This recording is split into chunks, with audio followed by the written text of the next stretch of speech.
я расклеился немножко, извините, то решил, что надо немного подышать воздухом, тем более погода хорошая, солнце вышло.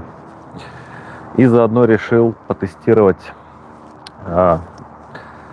живой прямой эфир, понять, насколько мой телефон потянет такие включения, если делать спонтанно где-то, может быть, во время прогулок или,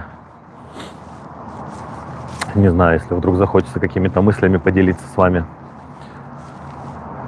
Вот, поэтому решил прогуляться и поговорить. Единственный нюанс, проблема в том, что пока у меня не будет 1000 подписчиков, YouTube ограничивает эфиры, и получается так, что я вышел в этот прямой эфир, но никто не может его видеть, соответственно, участвовать в этой беседе, соответственно, никто не может, как это правильно, обозвать. В общем, мы не можем обсудить какие-то темы, вы не можете задать какие-то вопросы, на которые я бы мог сразу ответить, если я, конечно, знаю или могу ответить на этот вопрос. Поэтому придется ждать еще 450 человек, которые подпишутся, чтобы мы имели эту возможность с вами разговаривать в реальном времени во время прямых эфиров. Ой, извините. Так что подписывайтесь, пожалуйста. Рекомендуйте канал своим знакомым, друзьям. Рекомендуйте им подписываться на канал. Давайте общаться. А сейчас немножко покажу вам парк, в котором я гуляю, и красоту, которая меня окружает.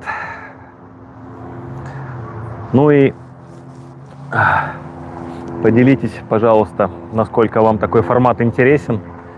Стоит ли делать иногда такие прямые включения из моих выходов на улицу, может быть, поездок куда-то на природу, или из моих автомобильных путешествий, когда я сажусь в машину и еду куда-нибудь в другой штат, и просто по дороге есть шикарные виды в этот момент. Если вам это интересно, то я думаю, что можно будет делать такие включения. Вот канадские гуси со мной согласны. Вы согласны со мной? Да, вот видите. Можно узнать ваше мнение. Ничего себе, он там их гоняет. Какой. Ну, расскажи.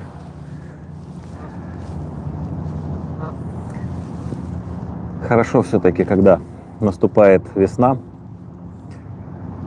улучшается погода, и можно наслаждаться этим солнцем.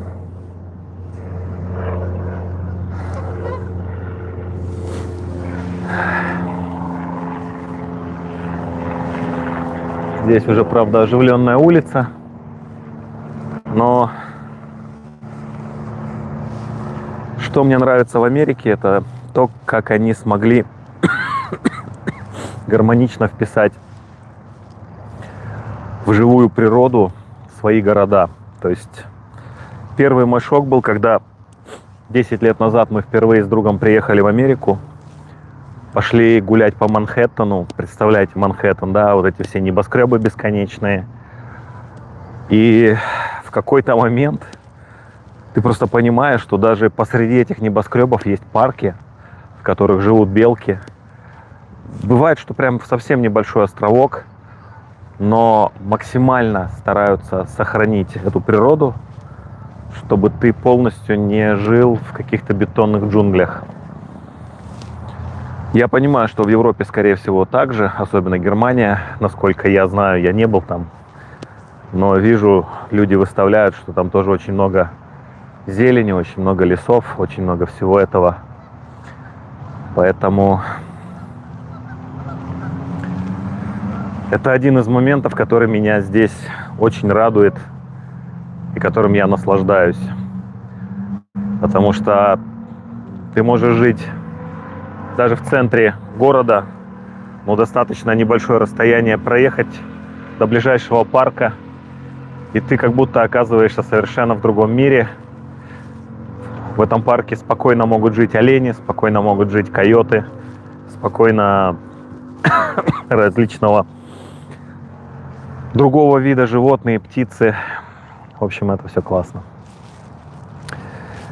И еще раз приглашаю присоединяться вас к каналу, чтобы мы быстрее могли набрать эту 1000 подписчиков, чтобы иметь возможность проводить вот эти живые эфиры не в таком формате, что я записываю, а потом только могу дать доступ. Как объясняет YouTube, это делается как бы в целях безопасности, чтобы защитить от еще не раскрученного блогера потенциальных жертв. То есть по логике YouTube, если канал меньше 1000 человек, то человек, который ведет этот канал, может во время прямого включения начать говорить какие-то нехорошие вещи или показывать какие-то нехорошие вещи, которые могут повредить другому. А когда больше 1000 подписчиков, как будто не может. Интересная логика. Но, видимо, есть какие-то прецеденты, на которых эта логика основана. Поэтому я думаю, что все равно не на ровном месте какие-то правила появляются. Вот в эту сторону, когда солнышко смотрит, уже выйдя из-за тучки, очень симпатично выглядит эта полянка. Единственный минус, конечно, это то, что вот эти вот товарищи, гуси, они эту травку щиплют, и потом эта травка вся в минах. И по сути пройти так, чтобы не наступить в продукт жизнедеятельности вот этих товарищей, практически нереально. Вот. Вот действительно, насколько Бог о них заботится, что они не переживают о том, что им есть, во что им одеваться. Попу кверху, и что-то со дна достанет сейчас. И как нам нужно научиться также доверять Богу, чтобы Бог действительно стал нашим обеспечителем, чтобы Он мог проявить свою отцовскую любовь, а мы научились быть Его детьми в полной мере, научились принимать то, что мы Его наследники, то, что мы Его дети, и то, что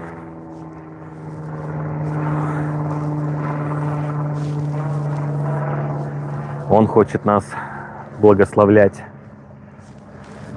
как своих детей, хочет окружить нас своей любовью, окружить нас своей заботой. Он нас любит, Он нас ценит, Он нас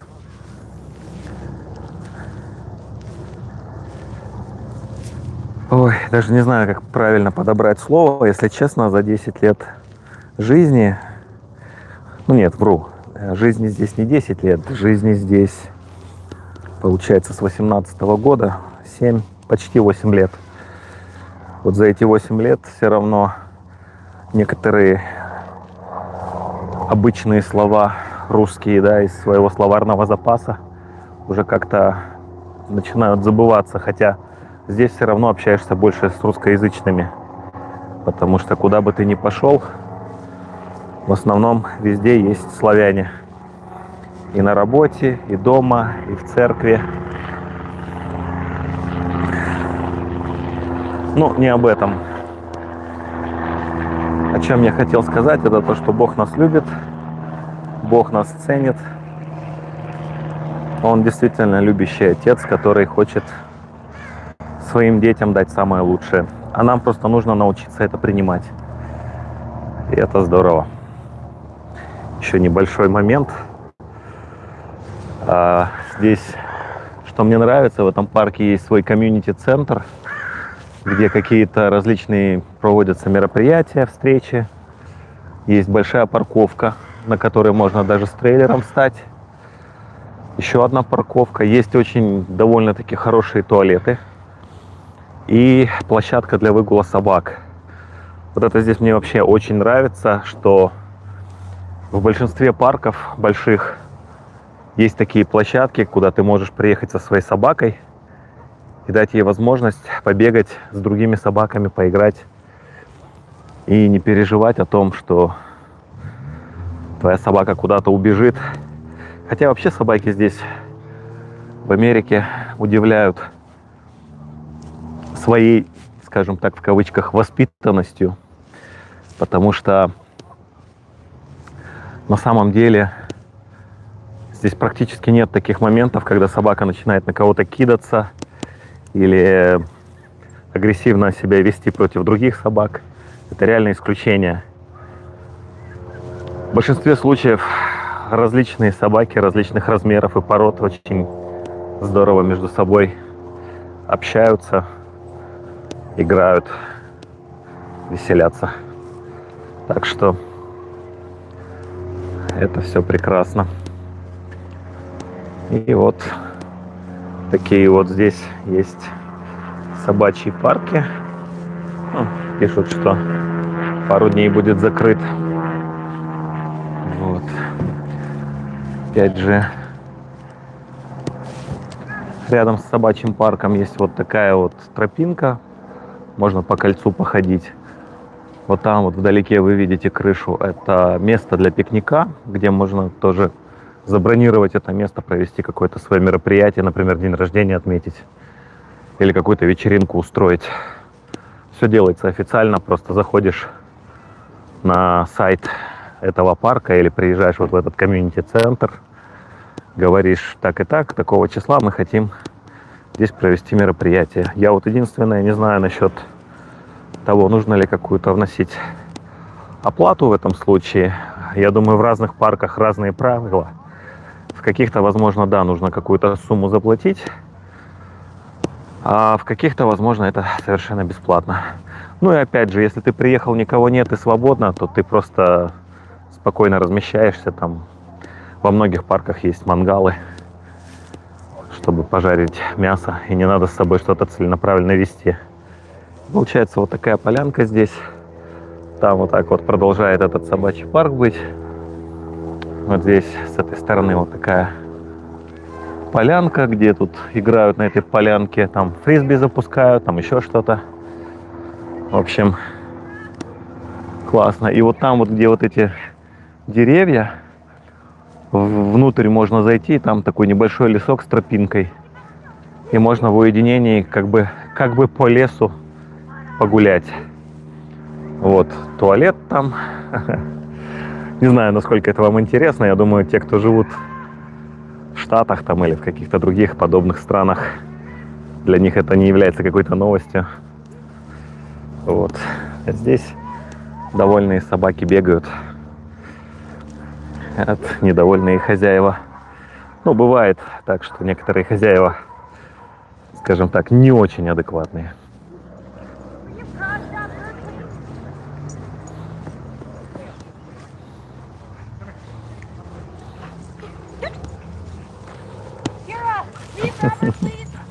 Oh, sorry. Got it. Ну вот, она ее ловила, попросила помочь, но сама справилась. Так что все нормально. А тут веселые собаки бегают, играют. Классные. Там вдалеке, похоже, какие-то как тренировки или что-то такое.